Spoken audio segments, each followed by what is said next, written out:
Book 2, My Tribe.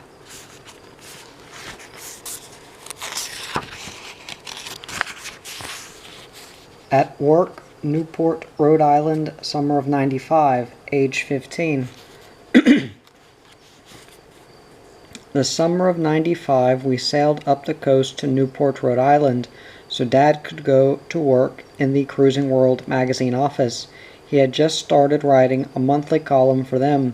His Chesapeake Bay cruising guide had just come out, and International Marine McGraw-Hill was about to publish his second book, All in the Same Boat, which was about how other families could do what we were doing. We picked up a mooring off of Jamestown on the southern side of Narragansett Bay, and 3 days after we arrived, Dad invited the entire staff of Cruising World out to the boat for a cocktail party. That's how I met Tim. Tim said he'd been to Georgetown when he was a teenager. He was 28 and one of Cruising World's editors. He spoke French and German and had a master's degree in journalism. He and Carolyn and I sat on the boom, straddling it and holding the lazy jacks, a rope system that helped to catch the mainsail when it was dropped for balance. When he laughed, the mast shook. I felt drawn to him the way I have to only a few people in my life, that feeling that tells me that this is someone with whom I will share a great deal. That feeling has never been wrong. Jamestown was cold at night, even though it was July, and the days were perfect. Fog rolled in from the Block Island Sound and covered Narragansett Bay, and I had woken up early that morning to hear the sound of foghorns tumbling through the forward hatch of Chez Nous like ghosts. When I had gotten out of bed and gone out on deck, the fog was so thick I couldn't see the end of our mooring line. It simply disappeared into a cloud. I shivered and watched Tim, who was playing my sister's guitar. "I want to know how you felt about growing up aboard," I said. "I mean, how do you feel about it now that it's over and you're living ashore?" What I really wanted to ask was something I couldn't comprehend, not to mention express. Did he feel like he had a home, or was he rootless, the way I felt sometimes?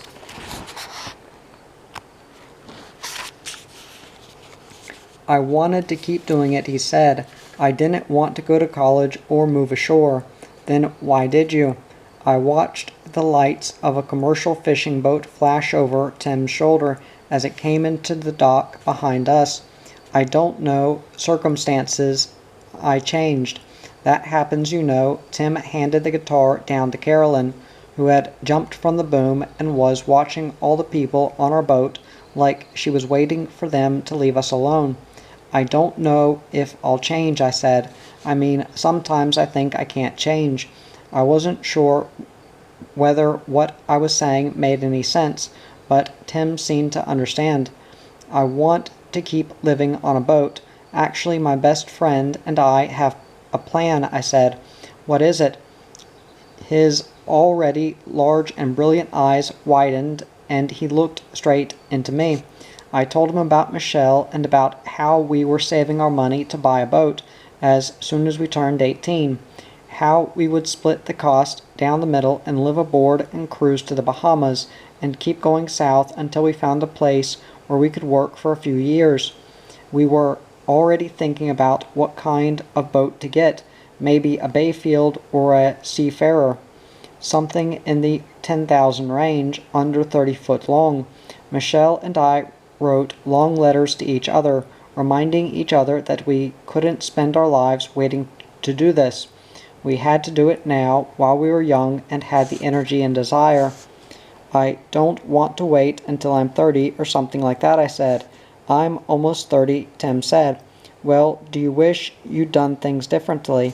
I watched him scan the foggy harbor, his eyes settling on one boat and then the next. The boats were just black silhouettes against the New England night, sloops and yawls, slender lines and feminine hulls. Sometimes, yeah, he said, I was actually going to do the same thing with my best friend when we were about 19. The thing is, I don't even know what happened. We were looking at boats, and we were convinced we were going to do it, and then we just stopped looking. Just like that, you stopped." "Well, it wasn't just like that," he said, "but it wasn't conscious either. I started crewing on a schooner down in Annapolis, and he went in a different direction. Life happens, and you don't really know how things are going to work out. I got married, then divorced. Now I'm here editing Cruising World and reading about people like you who are actually out there seeing the world by boat, and all I want to do is go sailing." "What about your friend?" I said. "Did he just give up on it?" "He runs a boat yard up in Biddeford, Maine. I don't think either of us ever really gave up on it. Things just happen differently. We still look at boats and talk and dream." Tim didn't seem to have any more of an explanation for why his life had gone differently than what he had planned, and I wondered how a dream as strong as the one Michelle and I had could just fade. "I don't think that's going to happen with Michelle and me," I said. "We want it too bad."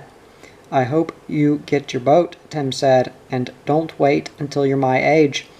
I had just met him, but I believed in him more than I'd ever believed in anybody else. He understood me. He'd grown up the same way, rootless, homeschooled, sailing with his parents from place to place without ever staying put long enough to call one place home. Now he was here, working for one of the biggest boating magazines in the world, but his job at Cruising World seemed dreary to me. Later that summer, when I started going into the office with Dad and doing random jobs so I could earn a little bit of extra money, I realized just how dreary it really was. Tim sat in a cubicle, so did my dad.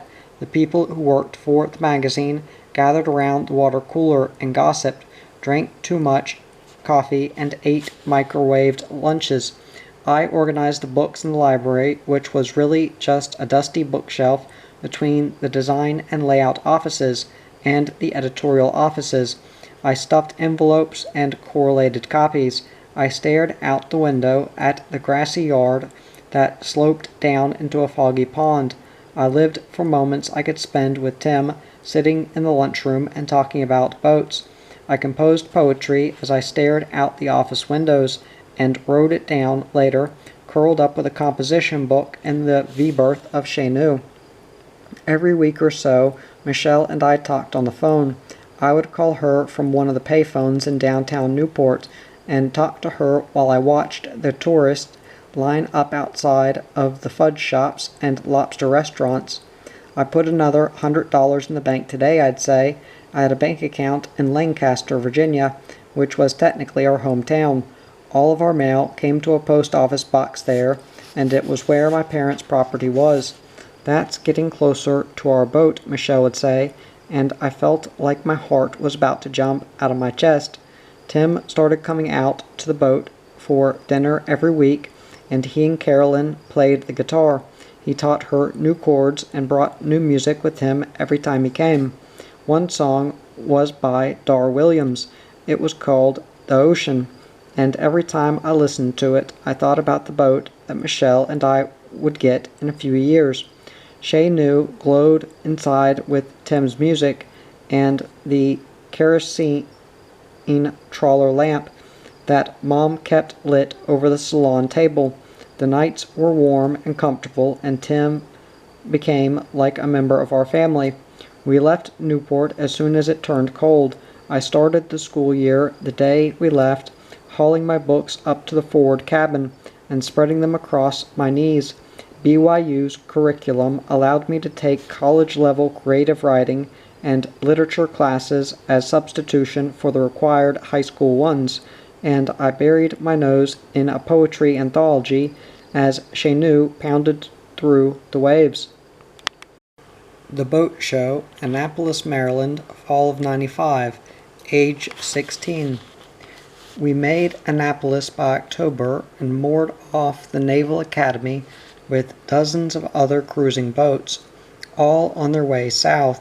Dinghies crisscrossed the mouth of Spa Creek as the town and harbor filled up with brand new boats. fresh from factory for the Annapolis Sailboat Show.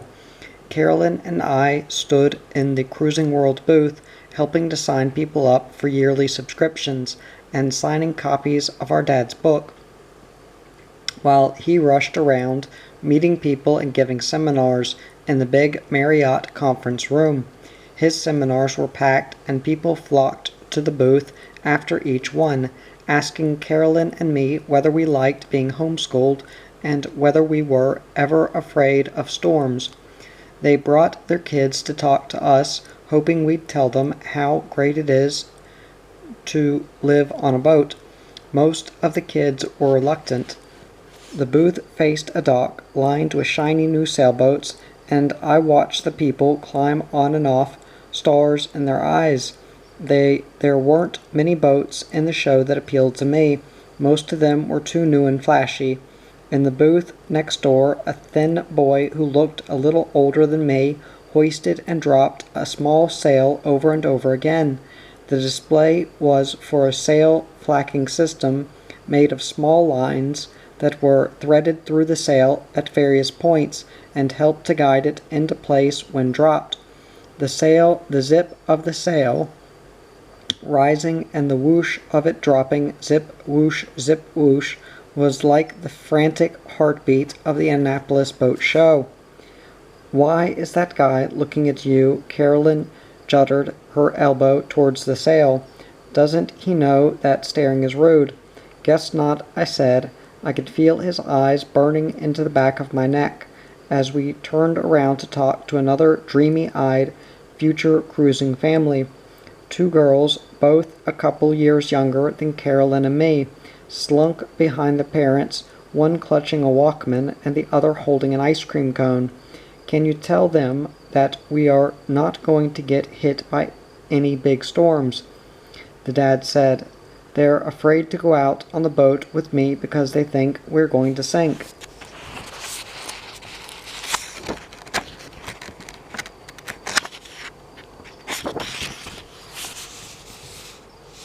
I saw on the Disney Channel how typhoons can come up out of nowhere, the girl with the ice cream said.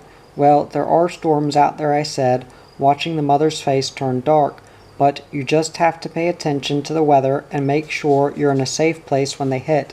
The mother looked a little more relaxed. "But your family has never been caught in anything bad," the dad said. "Once the boat actually got picked up by a waterspout." Carolyn, who had been quiet up to this point, waved her arms as she spoke. "We were anchored in the marsh in Georgia," she said, "and it formed right on top of us. Mom looked up and there it was. So we all put on our life jackets and stayed in the main cabin until it was over. The boat lifted a couple feet out of the water. You could feel it thud back down." The girl with the ice cream looked like she was going to cry, and the mother's face darkened again in the booth next to us. The sail went up and down. "It was scary," I said, "but no scarier than walking around in a shopping mall." Something had clicked inside of me. The people had a story that they wanted to hear, and selling it wasn't hard. You just had to anticipate their objections and overcome them, or anticipate a problem and offer a solution. "How's that?" The dad held onto the ice cream girl's hand. "Well, in a mall, you never know whether you're going to get ripped off or kidnapped or murdered," I said. "The ocean is a lot nicer than lots of people." I realized that I sounded like my dad when I said this, but brushed the thought aside. The mother didn't look any more relaxed, but she made a good effort at smiling. "What about school? The girls are afraid they'll miss their friends too much if we move onto a boat," she said. "They probably will, but just make sure you take them to a place like Georgetown, where there are lots of other kids on boats," I said. Carolyn nodded. They bought a copy of All in the Same Boat, thanked us for signing it, and rushed off to catch our dad's next seminar at the Marriott. "He's still looking," Carolyn said, glaring over at the sail, zip whoosh, zip whoosh. "He'll get tired of it after a while," I said. Another family came to talk to us, kids in tow, asking the same questions about storms and school and other kids. Just like the kids before, these stood back and let their parents do all the talking. "Excuse me," a guy's voice broke the momentary silence between families. I turned around to find the thin boy from the sale, Flacking Company, standing just outside the Cruising World booth's blue carpeting. "I'm Ben," he said, reaching out his hand. "I just wanted to come over and meet you." "It's about time," Carolyn said. "You've been staring at us all day." "Hey, it's not like I have the most exciting job in the show," he said.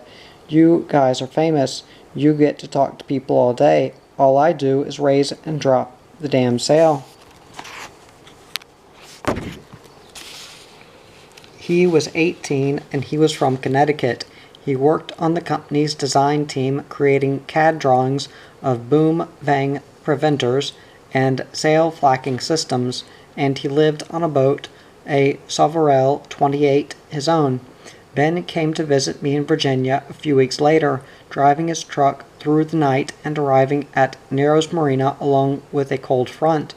We were ready to head south, and the cold air that pushed its way across the Chesapeake was another reminder that the Bahamas were a little over a month away. Ben stayed in a room at the marina's dilapidated motel that looked like a giant chicken coop. He stayed for 2 nights, during which I didn't venture near his room. I wasn't afraid of him. I was afraid of what my dad would say. He gave me an antique compass and a piece of his boat, a round cutout that he'd removed while installing a new depth sounder. We sat on the dock overlooking the channel between Gwen's Island and the mainland and examined the layers of fiberglass. Geese flew over us, and a gunshot went off somewhere in the woods across the channel. Deer season had opened a few days before. "What do you think? Is the hole thick enough?" Ben held the fiberglass cutout up to the afternoon sun. "For what?" I asked. "I mean, are you planning on sailing her around the world, or just around Long Island Sound?" "I don't know. I'd like to have something a little bigger for going around the world, but maybe I'll bring her down to Florida. That's what I want to do. Would you help me make the trip?" "I don't know. It would be nice." "You should," he said, throwing his arm around my shoulders and leaning over to kiss me. "We would both be so happy." Kissing him was different from kissing Rod, or the other 2 boys I'd kissed. Will and a crazy British boy I'd met in Georgetown. Ben was older, and I could feel how much he needed me. Something moved in the pit of my stomach, and for a brief moment I considered sneaking into his hotel room to see what sex was all about, but I didn't. I wasn't ready yet. It seemed so easy at that point to just leave my parents' boat and move in with this boy I barely knew. Guilt was the only thing that kept me from doing it. 10 years later, Ben emailed me right before his wedding and told me that he'd named his boat's autopilot after me. 25 and sitting in my first big girl office at my first job with health insurance. I'd pondered this for a few minutes before emailing him back. I was flattered, I told him, wondering how it was possible for me to make such an impression on someone who I'd barely known. Not my type, East Coast and Bahamas, winter to summer of '96, age 16. The winter of '96 was a series of cold fronts that came through fast, stirring the Bahama banks into waves that made it uncomfortable to get off the boat. Michelle wasn't in Georgetown that winter, and I spent most of my time working on school and writing poetry and bad short stories. In my stories, someone always died in a boating accident. I did my schoolwork up in the forward cabin, where I could focus on it without listening to Carolyn's lessons or Dad cussing in the engine room. Now that it was 16 years old, the Big Perkins was a constant headache for him. I had started doing most of the basic maintenance on it, changing the oil with a cranky drill pump, draping my body over the heated block to unscrew the filter. The engine made sense to me. Everything was interconnected and ordered. To my dad, a 16-year-old engine must have made more sense than a 16-year-old girl. Right before Christmas, I had finished a correspondence class on rebuilding gas engines. We had been docked at the Los Olas City Marina in Fort Lauderdale, with the stern facing out to the Intracoastal Waterway. Dad and I took apart a small Honda generator and put it back together on the stern, watching boats go by and talking about them as we worked. We got along best when we were putting our minds together on something mechanical. I loved riding around Fort Lauderdale with him in the rental car, going to machine shops on State Road 84. We could find everything we needed for the boat, engine and generator, behind Lester's Diner on 84. The grease-covered men in the shops always gave me funny looks until they realized I was there with my dad, and then they smiled and wanted to know how they could help us. By then I was long past puberty, with my dad's crazy hair and both of us in grungy clothes and grease stains. We must have looked like a kidnapper and his teenage victim.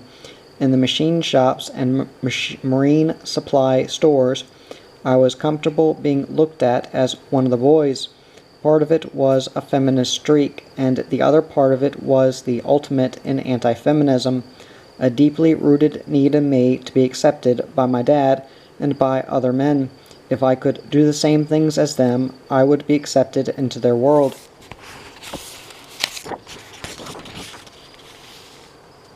In Georgetown, I didn't have anything to work on other than school. I wrote long letters to Michelle about our boat. We wanted to call her Mother Ocean after a Jimmy Buffett song.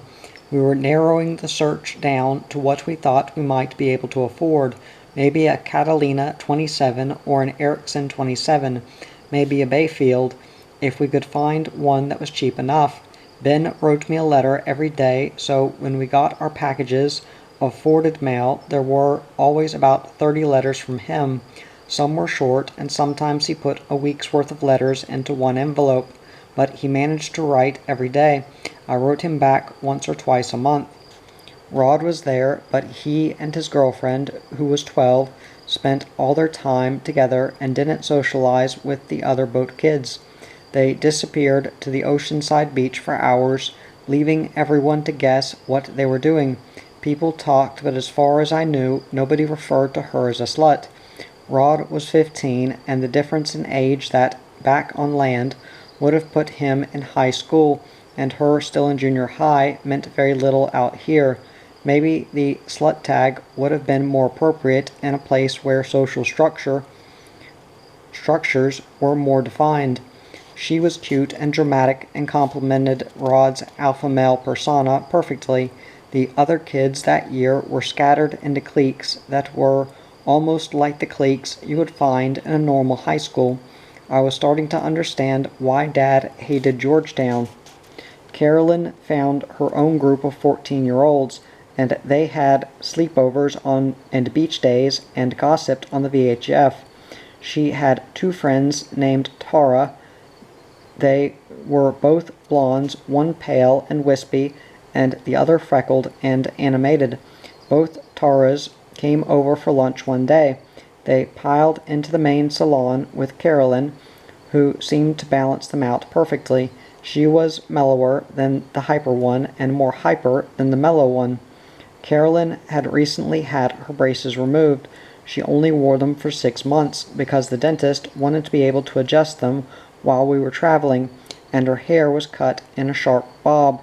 It was the first year that she didn't look like a kid. She held court over the Terras, who studied her every move and tried to emulate her, even though neither of them were aware of it.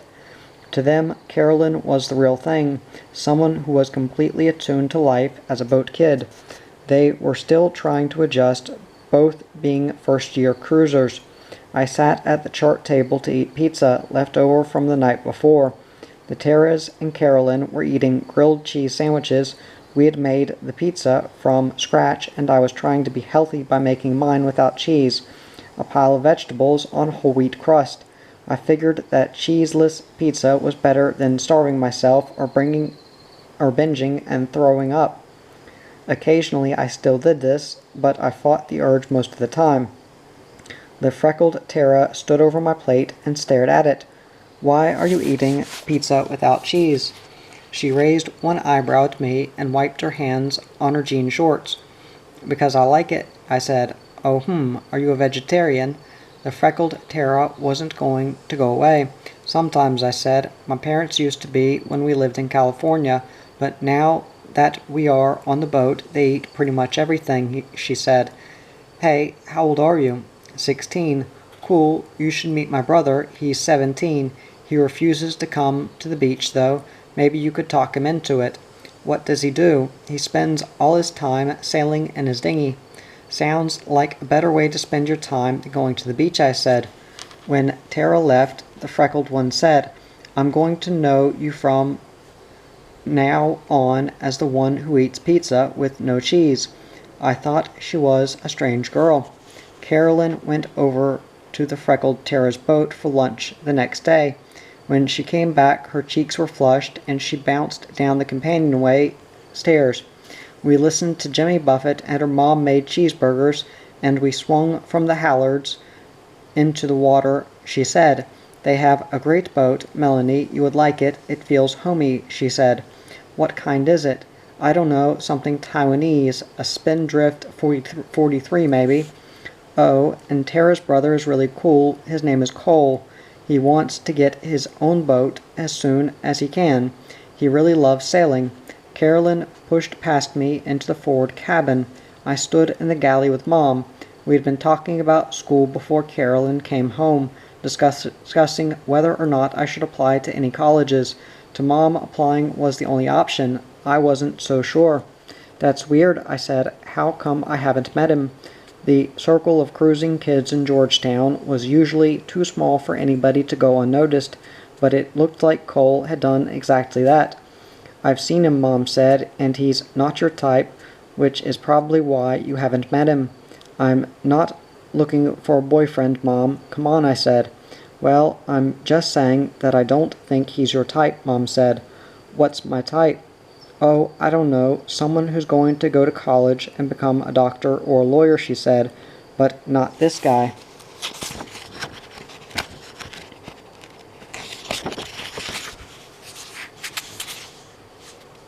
"I just don't think he is as ambitious as you are, that's all."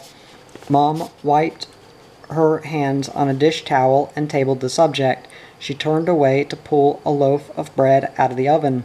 I wondered if she was serious. I didn't think I was going to meet any future doctors or lawyers in the Bahamian Out Islands, but one thing was certain: I had to meet Cole. Cole's family lived aboard a Taiwanese-built ketch named after a line from a Jimmy Buffett song. They had left California and bought the boat on the East Coast, and now they were cruising indefinitely. Cole and Tara did their schoolwork through an informal program that their mom had set up. All that means is that their parents are too lazy to give them any kind of formal education, Dad said, as we sat around the dinner table that night eating black beans and rice. "They're smart enough, though," Carolyn said between mouthfuls of rice. The kerosene lamp swung in small circles over the salon table as Chenu rolled through another cold front. Carolyn, like me, was beginning to figure out that not all of Dad's preconceived ideas matched her own. "I'm sure they are, but if they don't get some kind of formal schooling, they are not going to be smart for long," Dad said. "Your mind turns to mush if you don't use it." "You know, people might say the same thing about us," I said. "I mean, we are not really getting formal schooling either. It's different. You're going to get your diplomas, they are not. And no college is going to take them without a diploma," Dad said. "Why are we even talking about it? You know better than that." And we did, or at least we knew what Dad would say, but it was fun to challenge him.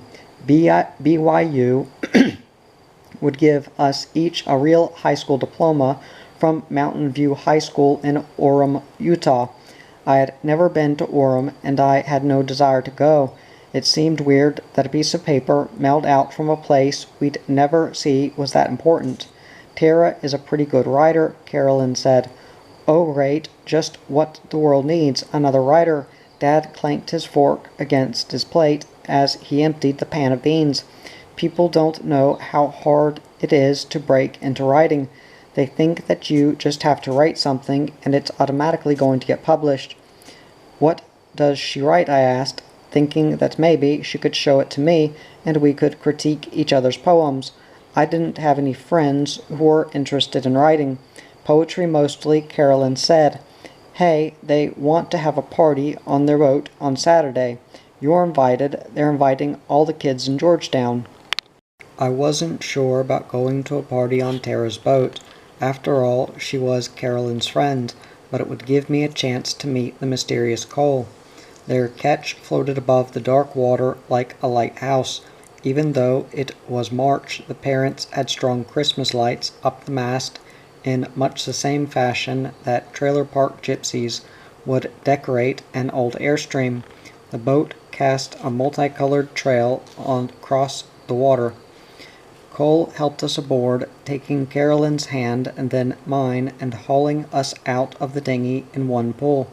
His feet braced against the teak rail. The first thing I noticed about him was that he took up a lot of space. It wasn't that he was overweight, he wasn't heavy enough at that point to be really considered fat. His blonde hair was too long and fell around his round face in a don't give a damn way. He had blue eyes and spoke with a lisp, but he had the happiest aura I had ever felt. It filled the air around him with a warmth that felt like sunlight, even though it was dark, and a smell that was part laundry detergent and mostly sweat and salt water.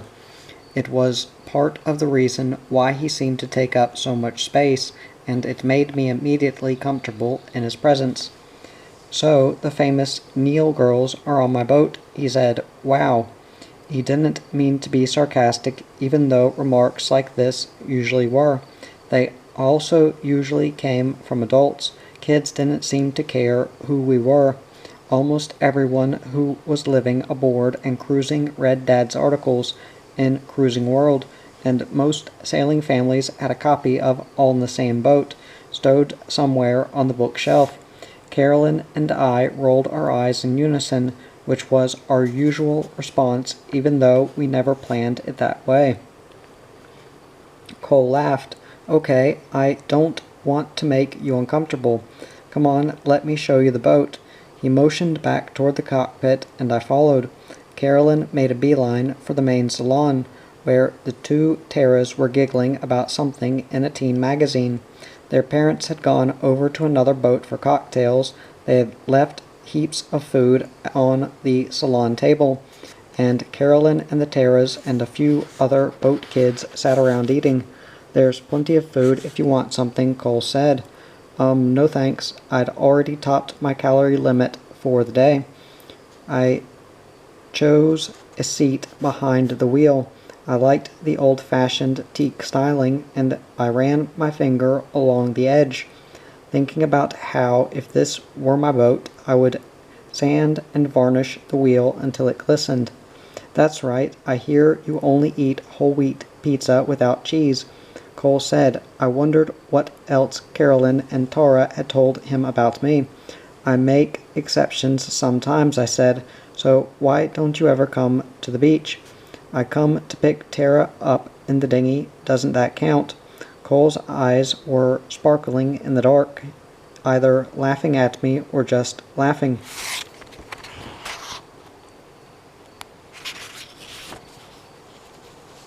I guess you're not missing much, just a bunch of kids who wish they were back in high school and a bunch of adults who want to rule the volleyball courts. Did you know that they actually imposed age limits on the volleyball a few years ago to keep the kids from playing? That's harsh, Cole said, so you see why I don't hang out on the beach like everyone else. I guess, what do you do? Sail all day, pretty much, or work on the boat, or read, do schoolwork, whatever. I don't want to be around people who aren't happy to be out here, he said. This is my dream, to just take off sailing and never have to go back. So why would I waste my time on people who don't appreciate it? Makes sense, I said. What about you? You're not the most social person in Georgetown. You just eat veggie pizza all day. How could I explain what I did? Could I tell him that I spent too much time fantasizing about the boat that Michelle and I were going to get? The anchor lights in Elizabeth Harbor hung like low planets in the dark, and there was no way to tell whether we were looking at sky or water. Georgetown at night was a sea of floating lights, kerosene and 12-volt, shimmering across the water. Rather than navigating by the stars, people navigated by anchor lights. They were thick in the popular anchoring spots, sparse in the deserted areas. A portable generator hummed from another boat, the sound of it and the smell of dirty gasoline drifting across the water to us. Well, what do you do all day? Cole sat back at the heels and laughed at me. I mean, you asked me first, he said. I want to get a boat, I said. You already have one, and that's not something that you spend all day doing. No, when I'm old enough to move out, and I spend my time on schoolwork and letters and books. What, you're sick of living on your parents' boat? I mean, to most of us, you've got the life. I remember reading about you guys before we moved aboard, and thinking about how great it must be to never have lived ashore. Chez Nous is a hell of a boat, but I can see why you'd want to get your own. We talked about boats for the rest of the night. If Cole could have his ideal boat, it would be a Bristol Channel cutter or a Knorr C-27. He laughed when I said I wanted a Hinckley Bermuda 40. It's not a very good cruising boat, he said. You're right, but it's gorgeous. I mean, realistically, I'd settle for a 28 Bayfield, or anything that's old enough to have been built when the builders weren't sure how much fiberglass and resin to use. They always ended up using too much, so those old fiberglass boats are bulletproof. I told him about Michelle and Tim and Ben, the only other people I knew who didn't think I was crazy. We talked until it was time for the long dinghy ride home, navigating by anchor lights. When we got back to Fort Lauderdale in May, I had a letter waiting from Cole. I don't want to make you feel uncomfortable, but I have to tell you this, he wrote. I have never met anyone like you, and it meant a lot just to be your friend. If you're ever ready for more, I'll be here. Maybe we'll meet in some harbor halfway around the world on our own boats. Years from now. I had a dream later that night in which I woke up with my head on Cole's shoulder, and I woke up afraid that if I ever saw him again, I would act on it. Michelle came out to see me in Fort Lauderdale for a couple of days, and we took the aluminum dinghy up and down the New River, and all through the canals, looking at boats. Michelle looked like the winter in Indiantown had been hard on her. She already had tiny lines on her face, around her lips and her eyes. She was working for her dad and living on summer wind. Michelle detailed the cars that came into her dad's lot to help him out, and detailed boats for extra cash. The men around the car lot were awful, she said. We were motoring along in the dinghy, going slow so we could look at the boats and talk to each other. They grab my butt as soon as my dad's not looking, and the cars are awful too. You wouldn't believe some of the stuff I find in them. Dirty diapers, cockroaches. The cars that Gary bought were all old. If he had something on the lot that was newer than 10 years, it was a rare exception. You ought to tell your dad about the guys, I said. Why, he's got enough to deal with. Michelle trailed her fingers in the dark water of the New River. I guess you're right, and he might overreact, and Terry would just say it's my fault. For what? I don't know, just for being there. Thank God I'm not living in that house with them. She was happy on the boat. She had her own space, and she's getting way more into the Jehovah's Witness stuff. I go to meetings with them just to make my dad happy, but it's weird, she said. When we reached Virginia and collected a month's worth of mail, I had 30 letters from Ben, a few from Will, and a handful of religious pamphlets from Michelle. They were called Awake and the Watchtower, and she didn't say anything about them in her letters. She just sent them in the same envelopes. I looked at the pictures, tried to read them, and threw them away. Her letters were all about boats, the boats she was detailing, the boats in her marina, boats she'd seen for sale.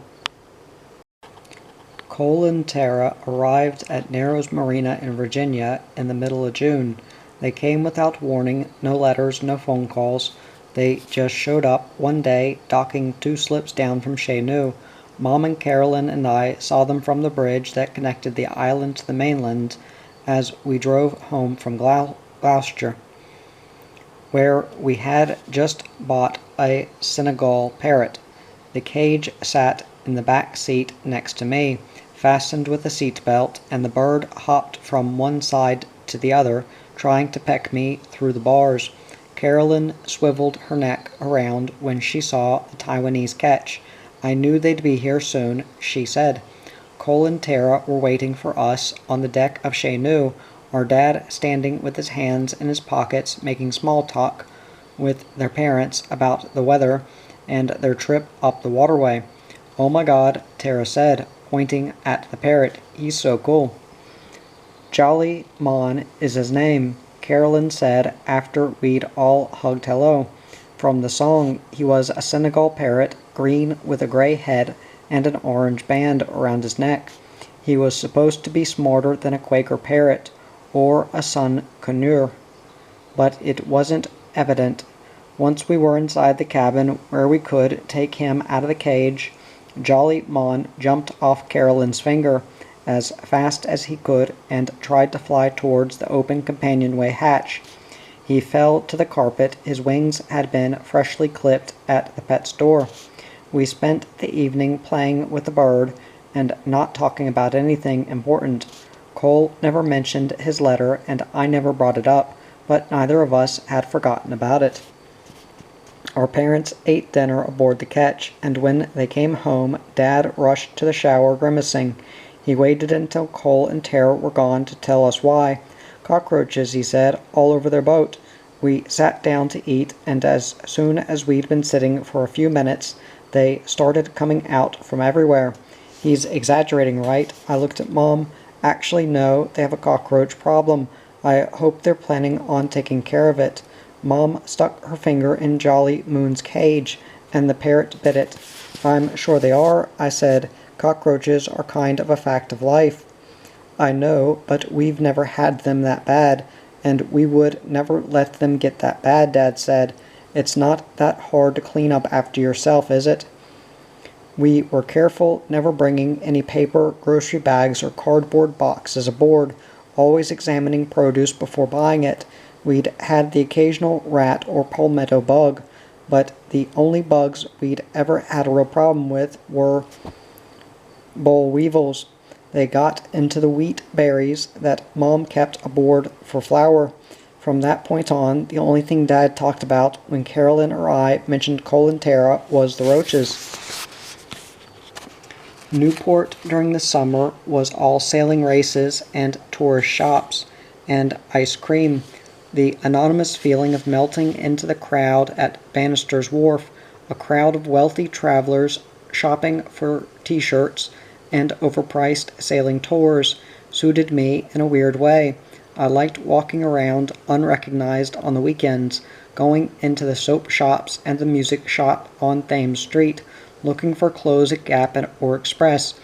The other side of Newport quietly loomed in the background, the commercial dock where all the lobster and quahog boats unloaded. The pilings were heavy with tar, and the air smelled like dead fish and marijuana. A block over it smelled like cinnamon.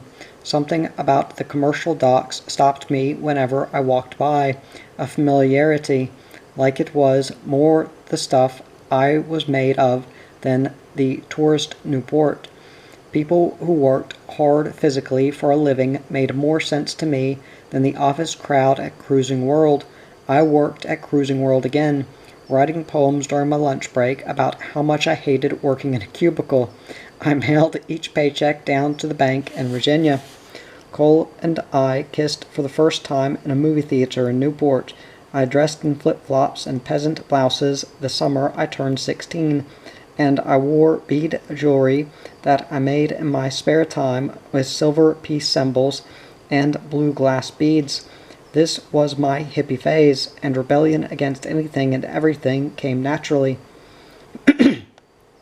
Cole's family didn't give a shit about propriety or college or pieces of paper from obscure high schools in Orem, Utah. They just cared about having fun and about not caring.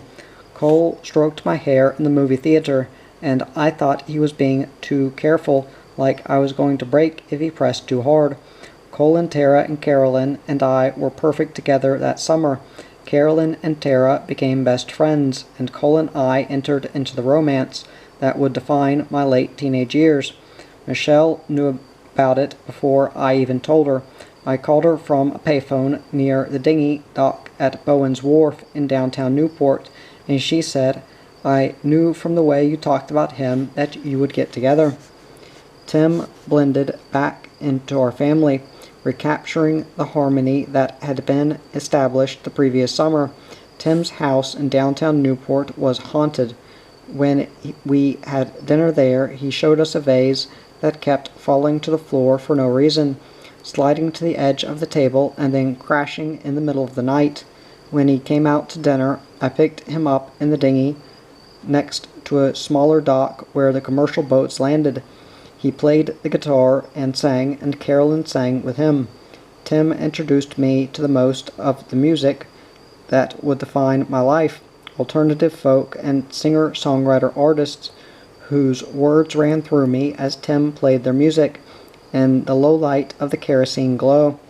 I was getting to know him better, and I loved the time I spent with him. I ached when I dropped him off at the wharf and the evenings were over, and wondered if my life would turn out the way his had. It was early September, getting to be time for us to head south. After our second season in New England, we knew better than to stay too late. The Graduate, Daniel K., Bahamas, spring of '97, age 17. There was no graduation ceremony when I finished high school. I finished my last exam from BYU and didn't tell anyone for 2 days. We were in the Exumas anchored off of Big Majors Cay between Pipe Creek and Staniel Cay. I'd grown to like the central Exumas better than Georgetown because there weren't as many people and because the water was clearer. In the years we'd been going to the Bahamas, Compass Cay had turned into a marina when Herm and Helen left for good, and their caretaker took over. Dead Man's Cay became a popular diving spot for cruisers, who all anchored or docked at Compass and acted like they were the first to discover it. Talk of drug smugglers and piracy had dwindled to whispers left over from the '80s. Little Pipe Cay, where Sam and Layla had fed the fish and sat on the stern of their boat, naked, was being developed into some rich man's dream.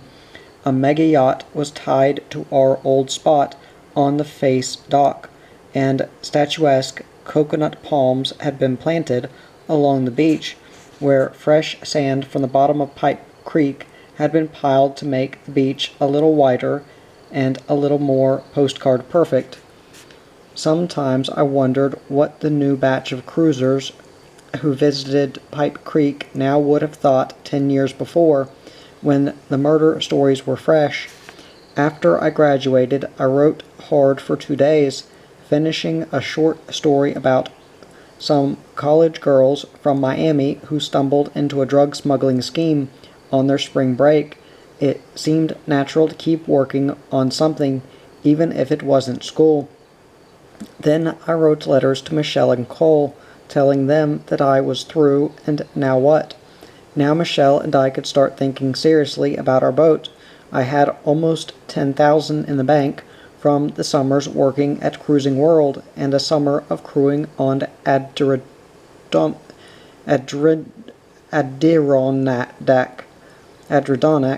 a 78-foot schooner that sailed out of the Newport Yachting Center. I stumbled out of the forward cabin for lunch a little after noon on the third day after graduation. "Well, I'm done," I said to Mom, who was poring over a slide display set up on the table in the main cabin. The slides were shots of Dad covered in mud from the anchor. They were bound for Newport to accompany one of Dad's articles.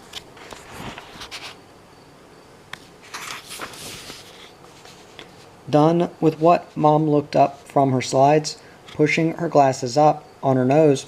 Her face gleamed with sweat, a thin, healthy layer over her tanned cheeks.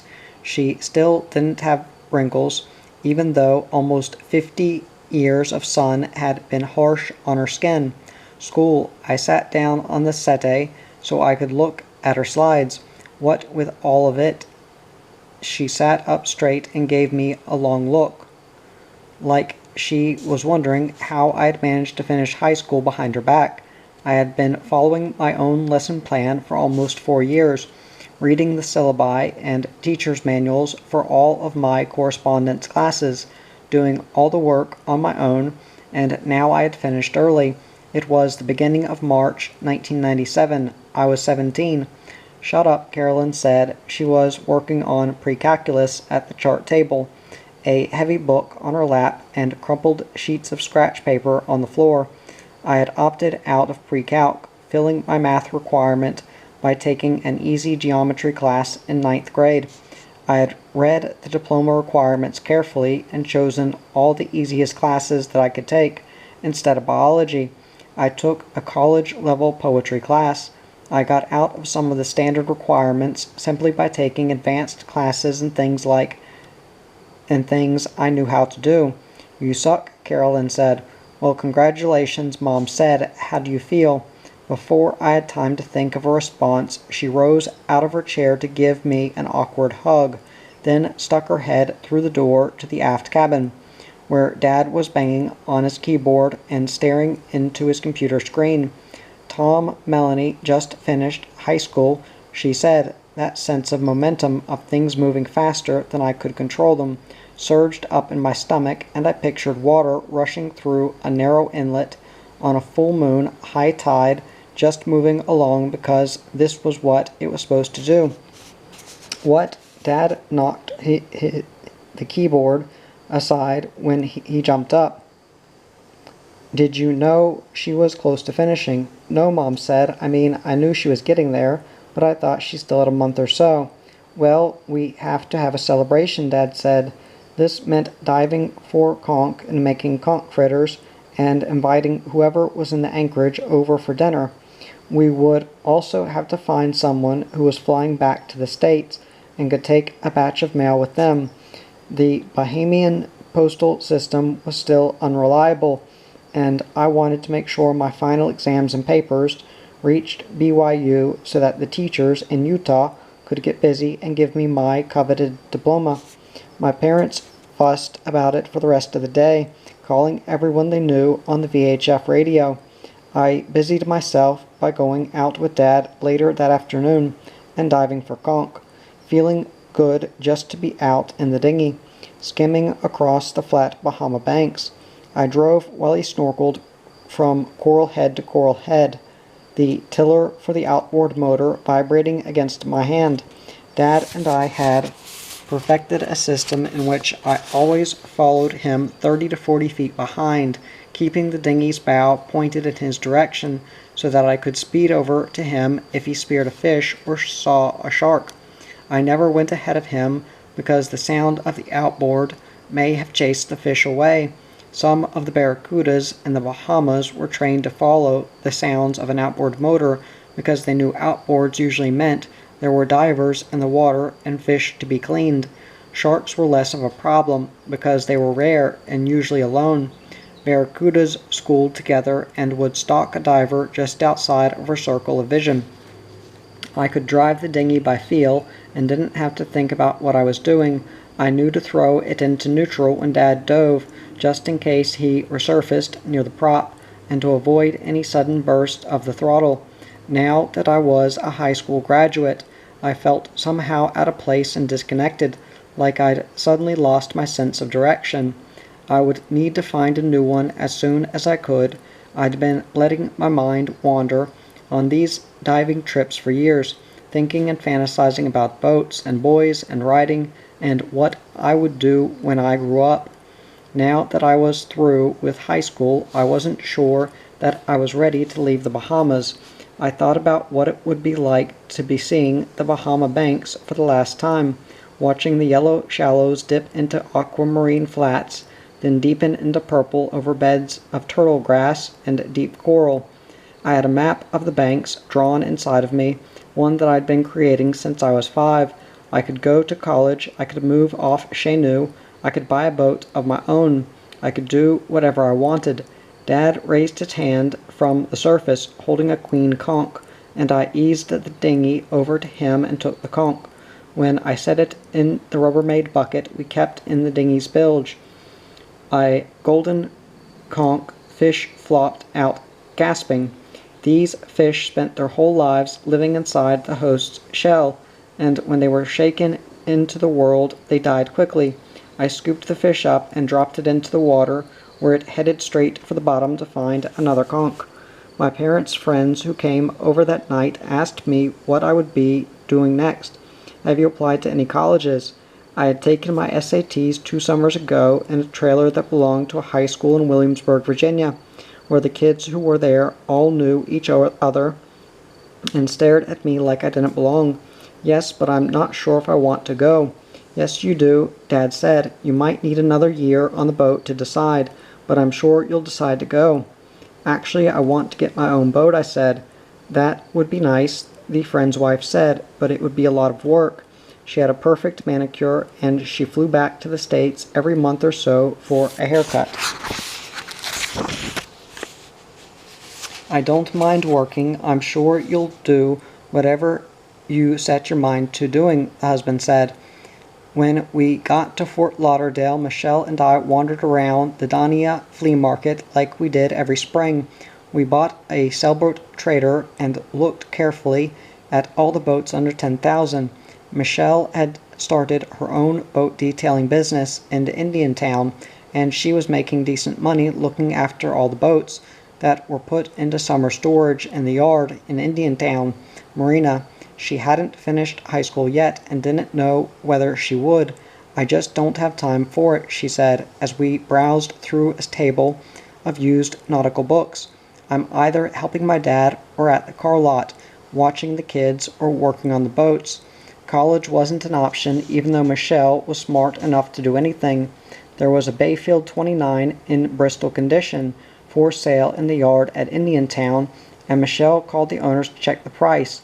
They were asking $30,000, which we knew was well above our price range. We shifted our search to boats that had thick growths of oyster shells on their bottom and mildew stains running down the holes. I got my acceptance letter from a state school in Virginia, the only college I had applied to while Michelle was visiting. I opened it, read it, and stashed it behind one of the books above the V-berth on Chez Nous. The letter encouraged me to apply for financial aid, and offered a list of all the scholarships and loans I might be able to get. I didn't tell Michelle about it. I found out about a correspondence program for designing boats, the West Lawn School of Yacht Design out of Connecticut. It would give me a technical degree and was supposed to take 2 or 3 years to complete. I figured I could start it aboard my parents' boat and finish when Michelle and I moved onto our own.